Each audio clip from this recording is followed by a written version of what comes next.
Welcome to our channel. నేను మీ వెంకట్. మనతో పాటు మాట్లాడడానికి ప్రొడ్యూసర్ నటికుమార్ గారు ఉన్నారు. చాలా విషయాలు మాట్లాడదాం. సార్ నమస్తే సార్. సార్ జూన్ 1వ తారీఖు నుంచి సినిమా థియేటర్లకు బంధు పిలుపునిచ్చినట్టు తెలుస్తుంది. అసలు కారణాలు ఏంటి? థియేటర్లు బంధు అనేది ఒకరు తీసుకునే నిర్ణయానికి ఎవరు కట్టుబడి ఉండరు.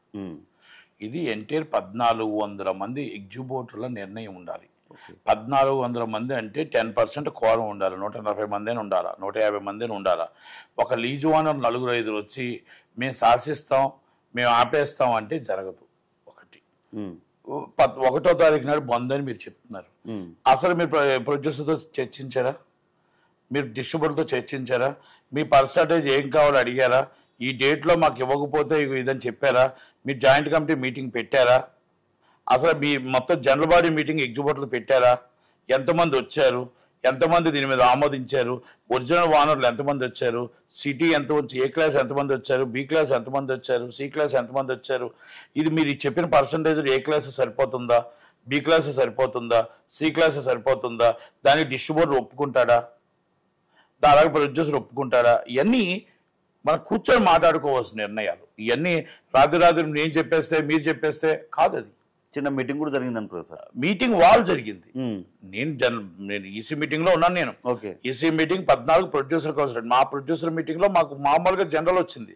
వస్తేప్పుడు వాళ్ళు ఏదైనా మాట్లాడుకొని మాకు చెప్తే మనం డిస్కస్ చేసుకున్న జనరల్ బాడీ పెట్టుకొని, ఇప్పుడు మేము కూడా ఒకవేళ మాట్లాడాలంటే నిర్మాతలతో మాట్లాడి నిర్ణయం చెప్పాలి. డిస్ట్రిబ్యూటర్లు కూడా డిస్ట్రిబ్యూటర్లతో మాట్లాడి నిర్ణయం చెప్పాలా. ఎగ్జిబ్యూటర్లో కూడా అందరు జనరల్ బాడీ మీటింగ్ పెట్టుకొని మాట్లాడాలి. దిల్ రాజు గారు ఇప్పుడు చెప్పడం అనేది 1వ తారీఖు నుంచి బంద్ అంటున్నారు. దాన్ని ఆచరణలో తీసుకొస్తారా?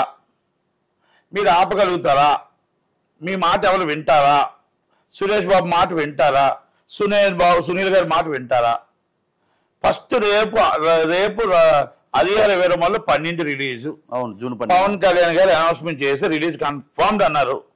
ఫస్ట్ సంతకం పెట్టడానికి వెళ్తారా? లేకపోతే మేము చెయ్యం పవన్ కళ్యాణ్ గారు అంటారా?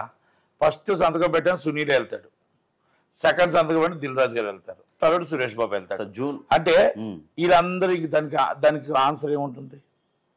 మీకు 3 నెలల నుంచి సినిమాలు లేవు, బంద్ చేసుకోవచ్చు కదా. ఇప్పుడు బంద్ చేసే ఉన్నాయి డిఆర్లో. ఇప్పుడు రేపు 1 నుంచి 3 సినిమాలు ఉన్నాయి. ఒకటి కమల్ హాసన్ గారి సినిమా, అది దిల్ రాజు గారి డిస్ట్రిబ్యూషను. ఒకటి హరిహర వీరమల్లు, ఎవరి డిస్ట్రిబ్యూషనో తెలియదు.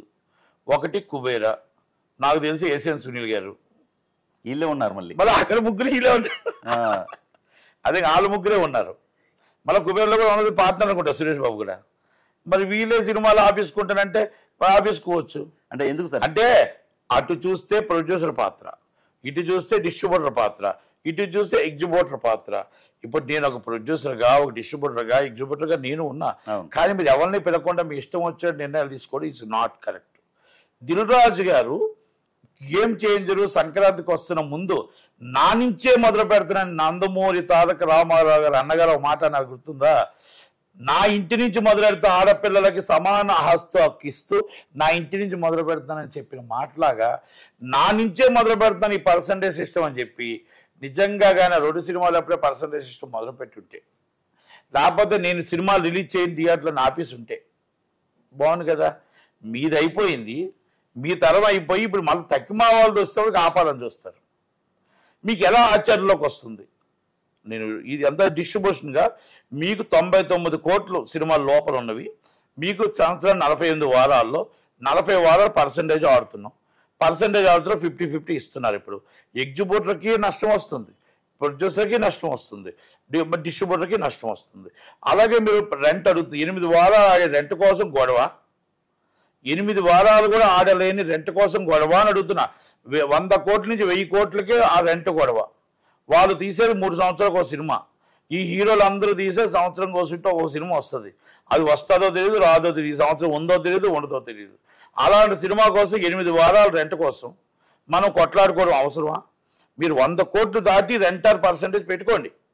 ఈ 100 కోట్ల లోపు ఉన్నది ఇప్పుడున్న సిస్టమ్ ప్రకారం ఉంచండి. ఎందుకు ఉంచమంటున్నానంటే, మీరు 75% ఇస్తానంటున్నారు ప్రొడ్యూసర్కి, డిస్ట్రిబ్యూటర్కి, ఎగ్జిబ్యూటర్కి 25% అంటున్నారు. ఇది మామూలు జనరల్గా పెట్టుకున్నారు మీరు. అది కానీ నిజంగా మీరు చిన్న సినిమా నిర్మాత నుంచి పెద్ద సినిమా నిర్మాత దాకా ఇస్తే ఎగ్జిబ్యూటర్ నష్టపోతాడు, ప్రొడ్యూసర్ లాభపడతాడు. మరి అది ఆచరణలో పెట్టగలరా? మీకు ఇప్పుడు 3 లక్షల రూపాయలు హిట్ అనే సినిమా వచ్చింది అనుకోండి, రెంట్ 1,80,000 అనుకోండి, 1,20,000 వస్తుంది. ఏది షేరు డిస్ట్రిబ్యూటర్కి. ఓకే. అంటే 1,80,000 ఎగ్జిబ్యూటర్కి వస్తుంది. ఒకవేళ పర్సంటేజ్ రాలేదనుకోండి, పర్సంటేజ్ సిస్టమ్ అనుకోండి 3కి 1,50,000 వస్తుంది. అదే 75% పర్సంటేజ్ అనుకోండి, 75,000 ఎగ్జిబ్యూటర్కి వస్తుంది. 2,25 పోతుంది. అప్పుడు ఎగ్జిబ్యూటర్ ఎంత తీవ్రంగా నష్టపోతుండు ఎక్కువ. పోనీ నిర్మాత బాగుపడతాడు. ఆ నిర్మాత బాగుపడతాడు, ఎగ్జిబ్యూటర్ ఎందుకు ఊరుకుంటాడు? ఒక్కసారి మనస్సాక్షితో ఆలోచించండి. ఒక్కసారి ఎగ్జిబ్యూటర్ వైపు చూడండి, డిస్ట్రిబ్యూటర్ వైపు చూడండి, ప్రొడ్యూసర్ వైపు చూడండి. ఇది 100 కోట్లు దాటి 1000 కోట్ల లోపల ఉన్నది గొడవే తప్ప ఈ 100 కోట్ల లోపు ఉన్నదానికి గొడవ లేదు అని నేను అంటాను. ఇప్పటికి ఎగ్జిబ్యూటర్ కాస్త కోస్తా బయటపడుతున్నాడు. మీరు ఊరిక మళ్ళీ ఎగ్జిబ్యూటర్ని తీసి మీరు 75% అంటున్నారు. సుదర్శన్ 70mm 50 లక్షల నెట్ వచ్చింది. 12.5 లక్షే వస్తుంది ఆ వారంకి. ఆ ఎగ్జిబ్యూటర్కి అర్థమైతే 12.5 లక్షలు వస్తుంది.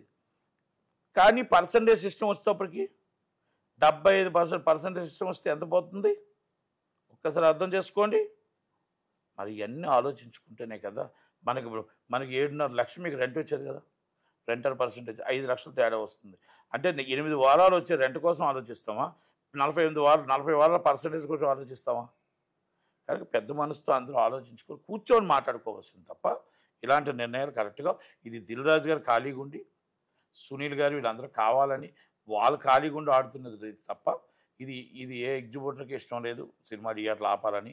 ఏ ఎగ్జిబ్యూటర్ కానీ ఏ ప్రొడ్యూసర్ కూడా గొడవలు తేవాలని అనుకోవట్లేదు. కనుక సామరస్యంగా కూర్చొని మాట్లాడుకోవాలా. దిల్ రాజు గారికి ఇప్పుడు ఏంటంటే సినిమాలు లేవు కనుక ఇది ఏదో ఒకటి కూర్చొని ఒక ప్రయత్నం చేద్దామని చూస్తున్నాడు తప్ప ఈజ్ నాట్ కరెక్ట్. సార్ మీరు ఒక ప్రొడ్యూసర్గా చెప్పండి, రెంటెడ్ బేస్ బెస్ట్ అంటారా, పర్సంటేజ్ బెస్ట్ అంటారా? ఇప్పుడు నేను మీకు అందరూ చాలా చెప్పాను. చాలా మందికి కాదు మీకు చాలా క్లియర్గా చెప్పాను. 99 కోట్ల లోపు ఉన్నది percentage system, renter percentage best. 100 కోట్లు అబోవ్ ఉన్నది వాళ్ళు ఏమంటారు, ఎక్కువ వచ్చేస్తున్నారు వాళ్ళు అంటున్నారు, మాకు నష్టం వస్తుంది వాళ్ళు అంటున్నారు. 8 వారాలు రెంట్ కోసం కొట్టుకుంటున్నారు వీళ్ళు. మరి వీళ్ళకి అర్థం కాక 8 వారాలు రెంట్ కోసం కొట్టుకుంటున్నారు. 3 సంవత్సరాలు తీయండి డీలర్ సీట్లు. 3 సంవత్సరాల్లో ఏ క్లాస్ ఎన్ని వారాలు వచ్చే రెంట్లు, బి క్లాస్ ఎన్ని వారాలు వచ్చే, సి క్లాస్ ఎన్ని వారాలు తీయండి, దానికోసం మాట్లాడదాం. పర్సంటేజ్ సిస్టమే కదా వచ్చింది. మరి దీని వెనక ఏంటంటారు సార్? కుట్ర ఉంది. అంటే డిస్ట్రిబ్యూషన్ ఇవ్వట్లేదు దిల్ రాజుకి. ఆల్రెడీ సినిమాలు డేట్స్ లేవు. ఇప్పుడు ఏదో ఒక ప్రయత్నం కింద మళ్ళా జస్ట్ మైత్రిని పిలిచారా, మరి సితారాని పిలిచారా, వాళ్ళతో మాట్లాడారా? లేదు కదా. ఒకరి కోసం ఇంతమంది ఆగం చేయడం కరెక్ట్ అంటారు? మరి ఏమంటే ఆగం చేయలేదండి. వాళ్ళు ఏదో పిలిచారు, ఎవరు వెళ్ళారు అంతే తప్ప అక్కడ లీజు ఓనర్లు తప్ప ఒరిజినల్ ఓనర్స్ లేరు. 1వ తారీఖు నాడు ఏ బంధువు ఉండదు, సినిమాలు రిలీజ్లు అవుతాయి, సినిమాలు అవుతుంటాయి. నేను పవన్ కళ్యాణ్ గారు సినిమా అంటే స్టార్ట్ అంటే సినిమా రిలీజ్ ఉంది అంటే ఆపగల ధైర్యం ఎవరికొంది చెప్పండి. మేము ఆపుతాం అని చెప్పి 3లో ఒకళ్ళు చెప్పండి నాకు. వీళ్ళే ముందు సంతకాలు పెడతారు వెళ్ళి. అది కనుక ఇవన్నీ కూడా టైంపాస్ చేయడం తప్ప ఏముండదు. దానికోసం మాట్లాడుకో చర్చ కూడా అవసరం లేదు. Thank you very much.